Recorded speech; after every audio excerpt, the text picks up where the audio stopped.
The death of a loved one is always a tragedy.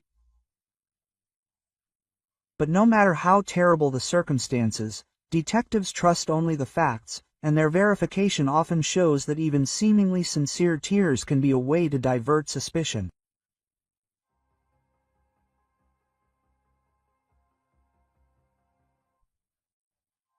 James Feight, or Jamie, as his loved ones called him, was born on May 11, 1971 in Madison, Wisconsin, USA.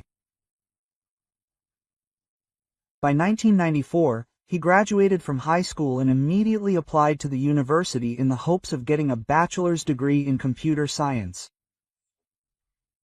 He successfully completed his education, and then worked in his hometown for several years as a software engineer. The young specialist tried several companies to gain enough experience. He received the highest marks everywhere due to his professionalism. He was one of those who were married to their job, and in his younger years he repeatedly told his loved ones that he did not plan to get married and start a family. In general, he had a large circle of friends, he was even quite sociable. But the guy had bad relationships with girls. Everyone who knew Jamie well described him as a decent and family man, friendly, warm-hearted, an animal lover and very hard-working. In the fall of 2005, Jimmy went to Arizona. At that time, he was 34 years old. It was here, in one of the bars, that he met Jennifer Cardell, who worked in the healthcare administration. On the first day of the meeting, they talked until the early morning. Then the relationship began to develop. They met more and more often during this trip, and then decided to continue. Quite quickly, Jennifer introduced her boyfriend to her 8-year-old daughter from a previous relationship. Jamie easily found a common language with her. Sometime after this meeting, he moved to Arizona, where Jennifer and Amber began to live as if they were his family. Then came career growth. The man began to advance in the airline American Airlines. Everything was going well. Over the years of living together, he built a wonderful relationship with the woman, as well as her daughter. He treated her like a father. It seemed that over the years the connection only grew stronger.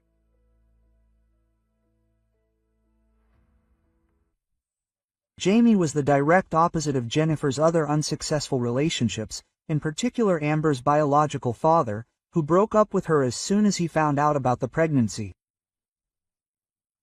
Jennifer described him as a very rude and cruel man who kept her in fear and constantly beat her because of numerous failures, and maybe because of the man's views on married life. For a long time they just lived together, but years later, in the summer of 2012, the couple decided to get married in Las Vegas. By 2017, the couple had been together for 12 years, 5 of which were spouses. Now the man got a new high position at American Airlines, which required moving from Arizona to Texas. They settled in Dulce. At the same time, Jamie began building a house in the Oakleaf area, California. It was located 11 kilometers from the city. In the man's opinion, it was just the perfect place to live. The couple became quite popular in this place. They were friendly, sociable, and immediately established close contact with the neighbors. After the construction of their new house was completed, they often gathered all the neighbors for a barbecue on weekends. Jamie was still the same hard-working, good-natured, pleasant person to talk to. Got himself a dog and loved to walk with it before going to work.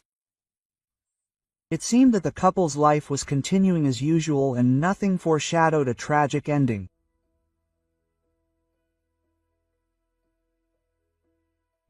By October 2020, Jimmy and Jennifer had been married for 8 years. They had lived in their house for more than 3 years. October 8th was the anniversary day. On this day, they turned 15 years. Since the day they met, the couple spent the evening having a celebratory dinner. And the next morning, Friday, October 9th, 2020, 49-year-old Jamie was getting ready to leave for work before the weekend, around 7:30 a.m. He took his beloved dog and decided to go for a short walk with her before leaving for the office. This was a normal thing for the man. But on this day, something unusual awaited him. Despite the time when everyone leaves for work, There were few people in the area. They lived in a very quiet and secluded place. The family's home was equipped with surveillance cameras that recorded how Jamie and Jennifer with the dog left. In the morning, they walked down the driveway towards the street, unaware that these were the last seconds of the man's life. On the opposite side of the road, there was a black pickup truck.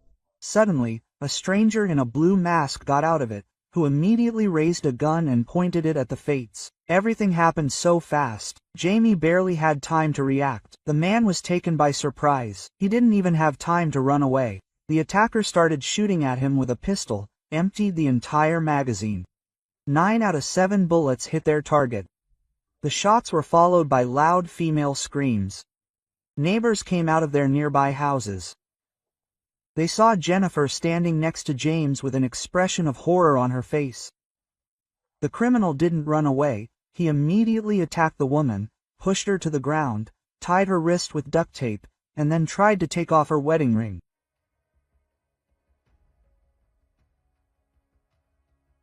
The couple's dog didn't stay away. She attacked the criminal and distracted him, but he was able to fight her off with his hands and feet.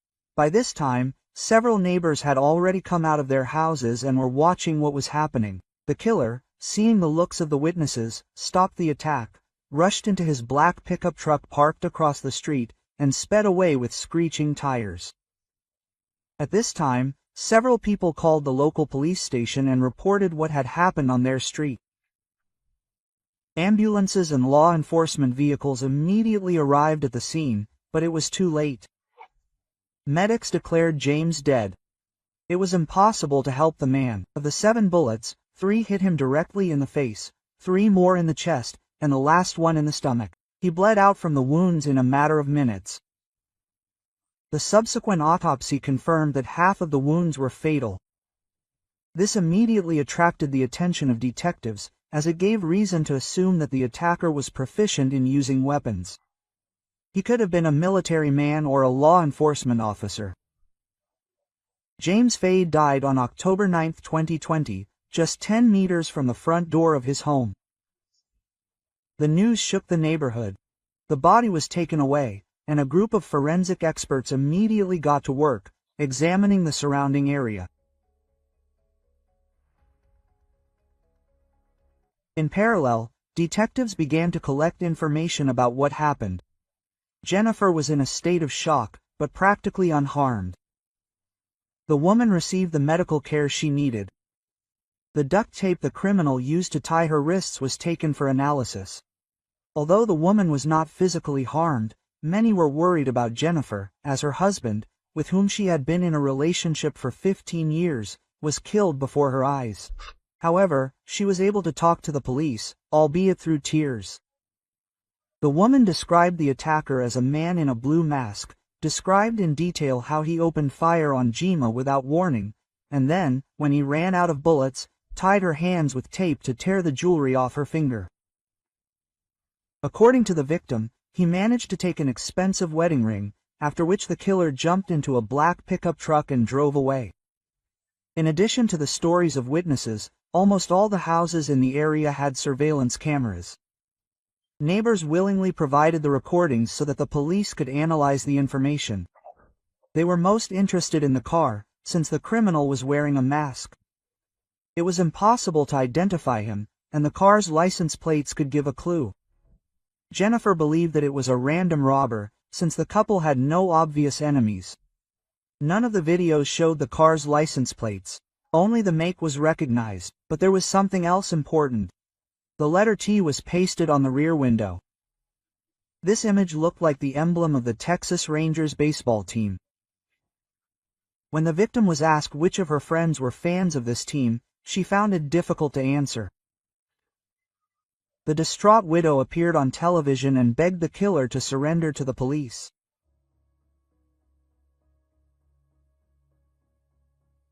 Later, Jennifer was interviewed again, but this time at the police station. She was constantly crying and could hardly express herself. However, the woman quickly came to her senses and was able to provide more information. For example, she said that she saw the killer's eyes through the mask. They were very dark. In addition, she described his clothes in more detail, as well as the process of the attack. After her hands were taped up, the assailant punched her in the face. This story was corroborated by witnesses who ran outside. The woman only suffered a small bruise.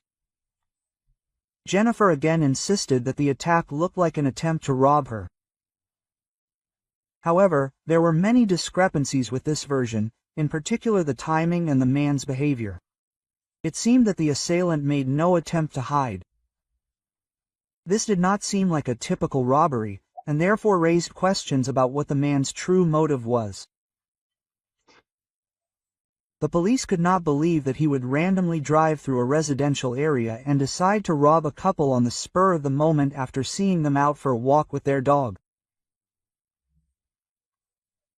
It seemed that the assailant was too well prepared and unafraid, as if James Fade was his primary target, and the attempt to steal the ring and attack the woman were more likely a way to hide his true motive. Considering that the killer immediately opened fire on the man, it seemed that he had some kind of personal motive.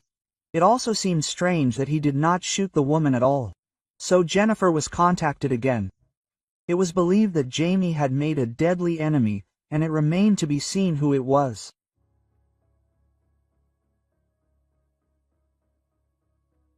The widow said that she and her husband were happy. They celebrated their 15th anniversary the day before his death, and it was a very joyful and important event in their lives. Jennifer described James as a wonderful, loving and caring person, very calm, so it seemed unlikely that he had such a dangerous enemy. After that, the woman and her daughter Amber created a page on GoFundMe to receive financial support and save money for the funeral.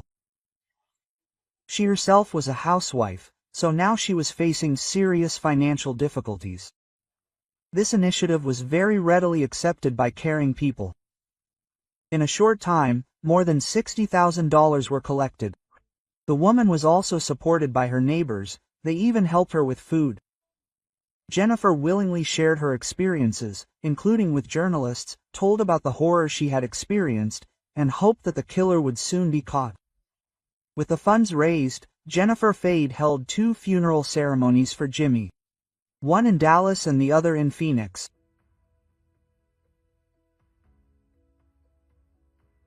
Meanwhile, detectives were actively working to find the criminal.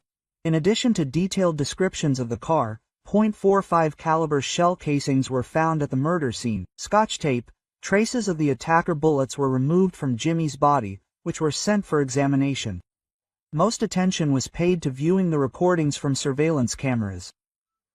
It was possible to find footage taken several hours before the attack, when it was still dark. An unknown man was walking along the fence of the Fate's house. It seemed that he was carefully examining the territory. The description of his clothes was very similar to the person who later shot the man and attacked Jennifer.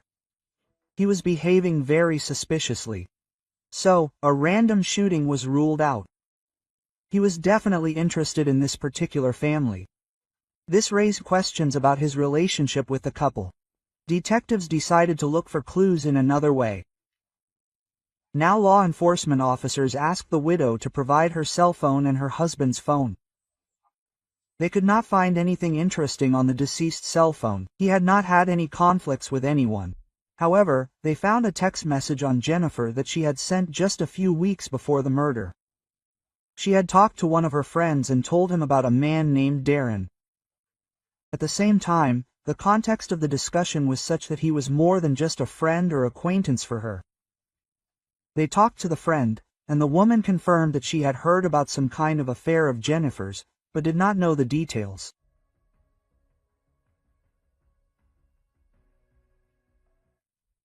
Now law enforcement agencies were interested in who Darren was. It was quickly found out that we are talking about 48-year-old Darren Lopez. He was an Army veteran who served in Iraq and Afghanistan.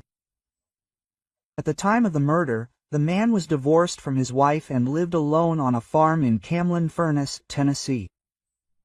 It was a small community in Dixon County, almost 1,000 kilometers from Dallas. It seemed strange that the widow, shortly before her husband's death, was discussing a guy who lived so far away from her. What was the connection between them? Detectives decided to find out. As it turned out, Jennifer and Darren were not just acquaintances or friends. They dated during their school years and even went to prom together.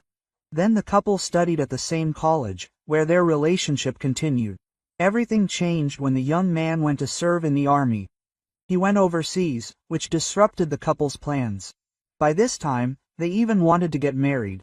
Apparently, since their relationship during their studies, the former lovers have not seen each other for several decades. But how did Darren appear in Jennifer's life? As investigators found out, after his discharge from the army in 2017, he divorced his wife. The 48-year-old former soldier had become lonely and lived on his remote farm. He had little contact with his 4 children due to military missions in Iraq, during one of which a bomb exploded near him, causing him to suffer a serious head injury. Darren was described as suffering from depression and post-traumatic stress disorder, who was increasingly withdrawn from the world around him. All of this was only exacerbated by the financial difficulties the veteran was facing. In early 2020, another blow occurred. The COVID pandemic forced almost the entire world into lockdown, so Darren's isolated lifestyle became even more isolated. Apparently, to cope with these difficulties, he began actively communicating with old friends and acquaintances online. One of them was his old high school and college crush Jennifer Feitt.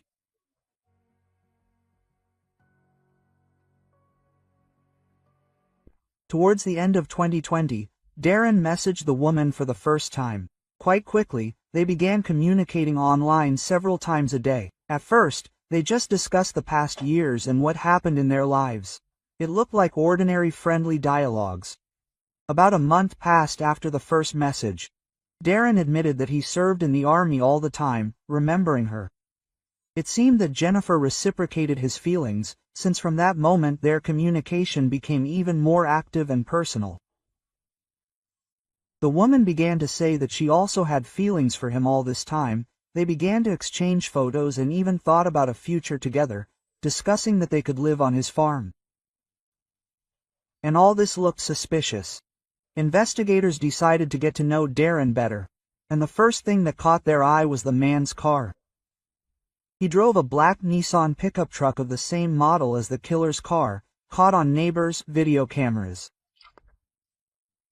Even more disturbing was that the day before the murder, October 8, 2020, the man told his loved ones that he was going hunting. He covered a 1,000-kilometer route in his car in 12 hours and arrived from Tennessee to Dallas. This was confirmed not only by the data from his car's navigation system, but also by the CCTV footage of him driving along this route. Investigators quickly discovered that he had already arrived in Oakleaf early in the morning of October 9. After receiving photographs of Darren, they compared him to the man who had been looking through the fence at the Faith's house. They were very similar in appearance. Darren and Jennifer had been in regular contact over the past 7 months. More than 40,000 text messages sent between them were found, as well as hundreds of hours of communication on their cell phones. The most curious thing was that Jennifer had deleted all of this information from her cell phone, so it could not be found when the woman's phone was initially checked. Fortunately, the prime suspect was not so careful, so all of the data remained on Darren's phone.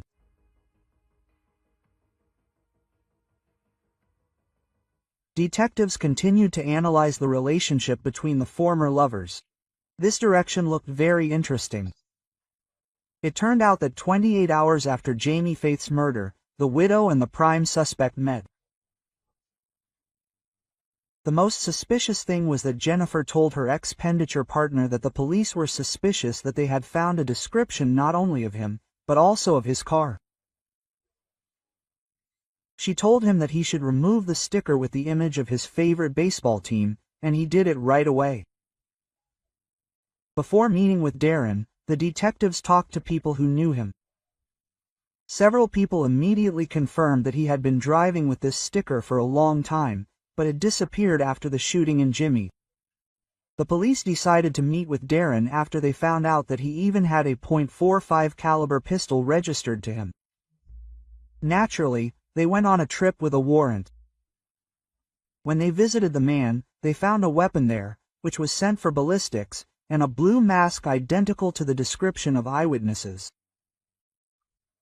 Further analysis showed that it was this gun that was used to shoot James Fate. Also in the main suspect's car they found several credit cards, all of which were registered in the name of Jennifer Fate. The statements for these payment methods were checked. It turned out that the woman had been helping the criminal cope with his financial problems for quite a long time. She even bought him several expensive electronics, a plane ticket so that he could go on vacation with his children, and asked him not to deny himself anything. As it turned out, Jennifer used the money raised through GoFundMe to help the alleged murderer. Moreover, the woman, as it turned out, never paid for her husband's funeral. The debt for the ceremonies held is still hanging in her name. The public was shocked by her cynicism. GoFundMe supported their indignation and, upon learning of Jennifer's fraud, offered a full refund to everyone who made a donation. Many people returned the money.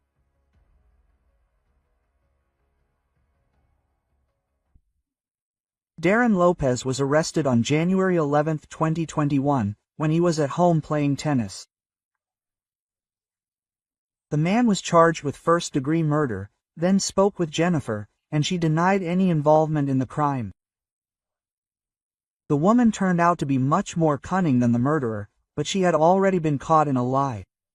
Suddenly, the grieving widow distanced herself from everyone around her. She did not give any comments, including confirmation of communication with her husband's killer. This was in sharp contrast to her behavior after Jimmy's death, when she gave one tearful interview after another. The only thing that did not change was her relationship with the detained suspect. She did not stop communicating with Darren Lopez himself even after his arrest. Jennifer was followed and it was found that she used the services of a third party to send him messages in prison. Several of these messages were intercepted.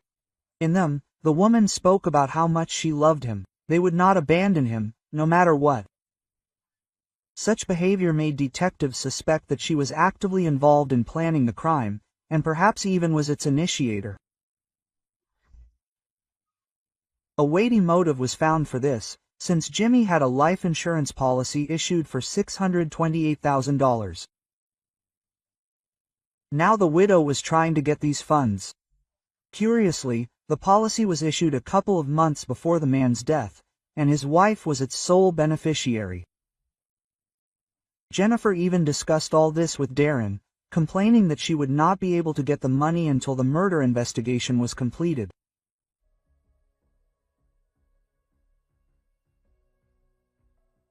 While Darren Lopez was in custody, investigators seized Jennifer's cell phone, computer, and laptop. These checks only confirmed the detectives' assumption that she was actively involved in planning the murder. The police found out that the woman created a fake account to communicate with Dan. Moreover, in these correspondence, she pretended to be Jamie, probably to further confuse the investigation and Darren himself, who believed that he was communicating with Jamie. He also received messages about Jennifer from her friends. They all confirmed the information. However, it was obvious that this was a lie.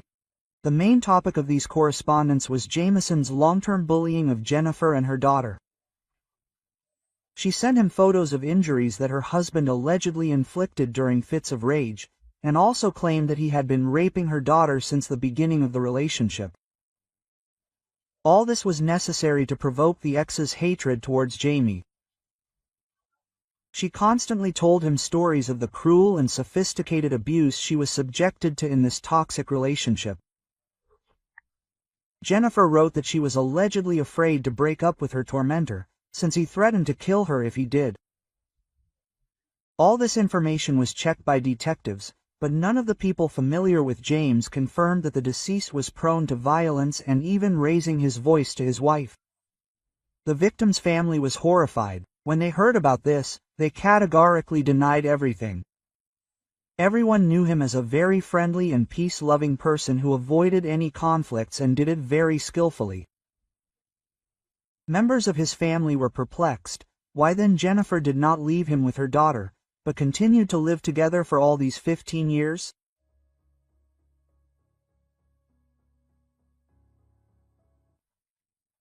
Through a fake account, Darren received photos that Jennifer found online and then passed off as her injuries. None of them showed her face. She also never filed any domestic violence reports with the police. Some of these images were found in the browser in the public domain. There were also corresponding requests from her computer. All of this turned out to be manipulation that the woman carried out with one goal. She wanted Darren to kill her husband. The ex-husband believed this lie even when he was in prison. He believed her until the very end, until the lawyer provided all the evidence of fake photos. Jennifer's daughter also denied that Jamie had ever harassed her. Darren was devastated and regretted killing an innocent person and destroying the family. Fortunately, the detainee began to talk. He admitted that he met Jennifer in person back in August 2020, and she asked him to kill Jamie. They carefully planned the attack. Moreover, Jennifer came up with the main scenario. Then the perpetrator carried out the plan exactly, with the only difference being that he arrived in Dallas a little earlier. That's how he was caught on surveillance cameras looking through the fence at the Fait's house. In February 2021, just a month after her first arrest, Jennifer was also arrested. She was initially charged with obstruction of justice. But a few months later, in September 2021, she was charged with first-degree murder and solicitation of murder.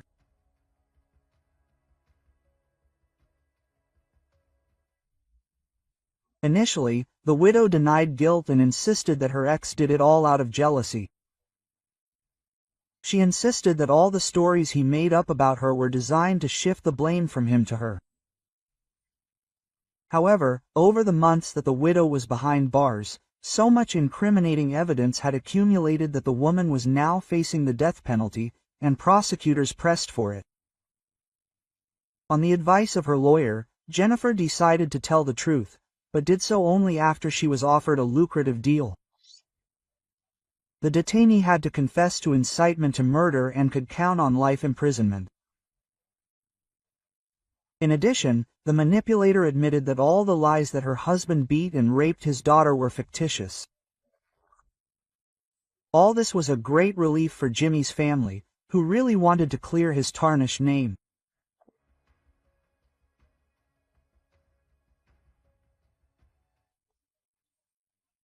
On February 22, 2022, as part of a deal with the prosecution, Jennifer Fade was sentenced to life imprisonment without the possibility of parole. After this news, the previous male offenders began to speak out, in particular, Rick, who was in a relationship with her before Jimmy. The man was surprised how far it all came, but he was not surprised when he found out that Jennifer was involved in this. He became a victim of her lies in exactly the same way when she took a lover. The defendant also tried to portray him as a domestic tyrant and a maniac rapist, and at the same time persuaded him to take out a life insurance policy. Rick accidentally found out about all this and ran away from her, and now he realized how tragically his own life could have ended. The man described Jennifer as the most evil and greedy person he had ever known.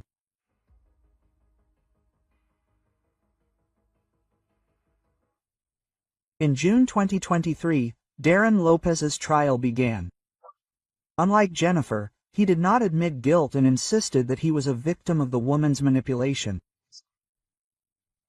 Numerous correspondence messages were presented as evidence, which contained false photos and statements that Jennifer and her daughter were being abused by James. The defendant claimed that he could not ignore the trouble his ex had gotten into and agreed to help her escape from the hell she had lived in for so many years. He even claimed that there was no intimate relationship between them. It was only flirting and friendly communication via correspondence. His lawyer also referred to post-traumatic stress disorder and a severe head injury that he received during the Iraq War. The judge commented on all the statements of the defense, emphasizing that it was not necessary to kill Jimmy Faith, even after receiving all these photos. It was enough to contact the law enforcement agencies and show the photos. The police themselves would have been able to sort out this situation. Darren explained that he resisted until the very end and did not want to kill Jimmy. He thought of other options. He suggested that Juniper simply run away to him in Tennessee, but the woman claimed that her husband would haunt them and never give them a peaceful life. Under pressure from Jennifer, Darren gave in and agreed to eliminate his rival. The attempt of the defendant and his defense attorney to portray the veteran as a victim failed. Darren, who at that time was 51 years old, was sentenced to 62 years in prison.